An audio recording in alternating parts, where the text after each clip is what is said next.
Hoş geldiniz. Bugün Bonigon yazıyor. Bir ben bir de Anaşam. Kimdesin? Sen. Ne? Süleyman benim de ikisi kaldı. Geldi. Şimdi sen. Sen. İndi benim vaxtımdır. Üç şansımız var. Ona göre de ben iki yarışmamda var. Ona göre de başlayalım. Biri kaldı. Aha. Aha. Bizde dostlar bu da ortancıdır. Bunu atsam uduram. Uduram yaxşı da. Aa. Süleyman benim. Ucuz. Senin bak. Şimdi ben başlayacağım dostlar. Benim hatırlanmayacak. Milli yaxşı attı. Niye?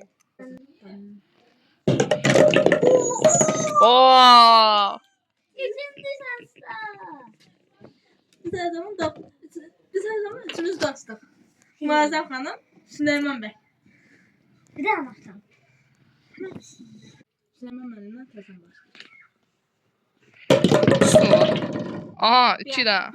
Pende ödük değil mi? Ona ne diyeyim? Aa. Açmadı. Bütmədim. Ben değilim. Sen. Saçlı medası. Oo. Aha, düşmədi. Su. Gene Süleyman kalanları ben görün aşıda bileceğim. Ay. Hayda. Kameranın mandığımıza değdi dostlar. Lütfen. Ay aa. Aklısı. Bela. Ortasına geldi.